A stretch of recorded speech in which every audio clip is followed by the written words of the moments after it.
ఇక GHMC council సమావేశంలో health పాలసీపై చర్చకు బీఆర్ఎస్ కార్పొరేటర్లు పట్టుపట్టారు. 5 లక్షల కోట్ల భారీ భూ స్కామ్పై చర్చ జరగాల్సిందేనని బీఆర్ఎస్ నేతలు తలసాని సుధీర్ రెడ్డి డిమాండ్ చేశారు. వందే మాతర గీతం తర్వాత జయ జయ తెలంగాణ గౌరవ పార్లమెంట్ సభ్యులు శాసన మండలి సభ్యులు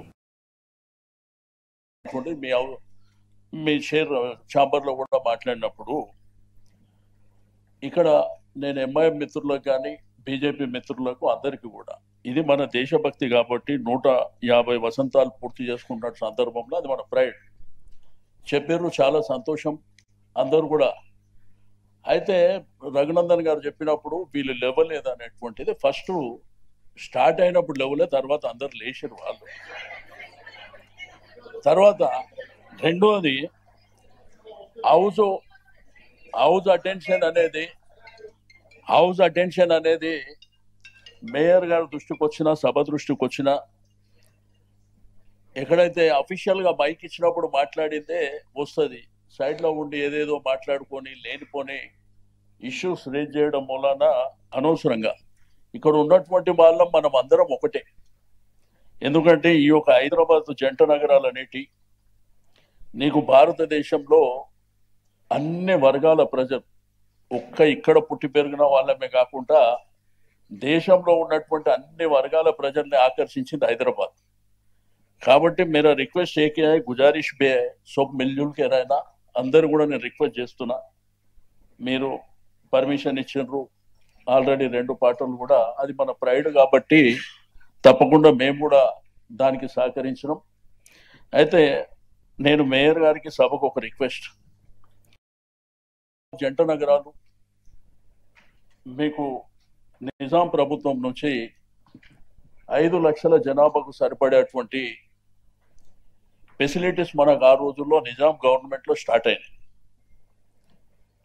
అయితే కాలక్రమేణా మన హైదరాబాద్ అనేది గ్రేటర్ హైదరాబాద్ గా విస్తరించి ఈ రోజు మన హైదరాబాద్ లో నివసిస్తున్నటువంటి నివాసులే కాకుండా ఇతర రాష్ట్రాలు ఇతర దేశాలు అన్ని వర్గాల ప్రజలు హైదరాబాద్ సిటీకి రావడం మూలాన మనకున్నటువంటి ఫెసిలిటీస్ ఏవైతే వర్షాలు కానీ వరదలు వచ్చినప్పుడు కానీ, రెండోది ఈ సివరేజ్ సిస్టమ్ అనేది కూడా సరే వచ్చినటువంటి ప్రభుత్వాలు కొంత చేసుకుంటూ పోయినప్పటికీ ఇంకా మనకు ఏదైనా వర్షాలు వరదలు వచ్చినప్పుడు మనం ఇబ్బందులు పడుతున్నటువంటిది వాస్తవం.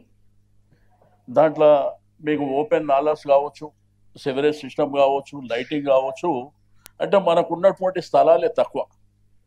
ఆ రోజుల్లో మీ ఆధ్వర్యంలో హైదరాబాద్ సిటీలో మరి గతంలో ఉన్నటువంటి మరి కేసీఆర్ గారి ప్రభుత్వం పేద వర్గాలు మధ్యతరగతి కుటుంబాలకు సంబంధించినటువంటిది కొంత మల్టీపర్పస్ ఫంక్షన్ హాల్లు కానివ్వండి, లేకపోతే డబుల్ బెడ్రూమ్ ఇళ్ల నిర్మాణం కానివ్వండి, పార్కులు కానివ్వండి, కమ్యూనిటీ హాల్స్ కానివ్వండి, హాస్పిటల్స్ కానివ్వండి,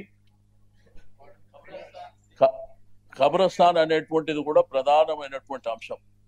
కబ్రస్థాన్, బొందలగడ్డ, అదేవిధంగా గ్రేవ్ యార్డ్. ఈ రోజు కూడా మరి ఖననం చేయాలంటే ఎక్కడికి పోవాలనో తెలిసే పరిస్థితి లేనటువంటి సందర్భాలు. అయితే ఈ రోజు జనాభానేమో 1 కోటి పైగా విస్తరించినటువంటి సందర్భంలో ప్రజలు అనేక సందర్భాలలో ఇబ్బందులు పడుతుంటే ఆ రోజు మీ ఆధ్వర్యంలో మరి డబుల్ బెడ్రూమ్ నిర్మాణం జరిగేటువంటి ప్రక్రియ స్టార్ట్ చేసినప్పుడు సెంట్రల్ హైదరాబాద్ కు సంబంధించినటువంటి నీకు సికింద్రాబాద్ హైదరాబాద్ పౌరులకు మనం డబుల్ బెడ్రూమ్ ఇలా ఇవ్వాలంటే అక్కడ జాగలు లేవు, కట్టనీకి కూడా జాగలు లేవు. మనం అంతా కూడా రెవెన్యూ డిపార్ట్మెంట్ జిహెచ్ఎంసీ సహకారం తీసుకొని చేసిన కాబట్టి అవుట్స్కట్స్ లో కట్టి హైదరాబాద్ ప్రజలకు ఇచ్చినది కూడా మీ దృష్టిలో ఉన్నటువంటిది. అయితే కొత్తగా ఇప్పుడు ఉన్నటువంటి ప్రభుత్వం ఇండస్ట్రియల్ ట్రాన్స్ఫార్మింగ్ అని చెప్పి కొత్తగా ఒక జీవో ఇచ్చారు అధ్యక్ష. ఈ జీవోలో ఏంటంటే ఉన్న హైదరాబాద్ జంట నగరాల ప్రజలకు కాలుష్యం మూలాన కానీ లేకపోతే రకరకాల ఇబ్బందులు, కరోనా వైరస్ కానీ ఇటువంటి ఇబ్బందులు ఉంటే కొత్తగా ఒక జీవో ఇచ్చి ఇండస్ట్రియల్ జోన్స్ ఏవైతే బాలానగర్ కానీ, చీడిమెట్ల కానీ, కుషాయిగూడ కానీ, ఇక్కడ చెర్లపల్లి, ఉప్పల్ ప్రాంతాలు కానీ, కాటేదాన్ ప్రాంతాలు కానీ వాళ్ళకి ఆ భూములు అప్పనంగా ఇచ్చేటువంటి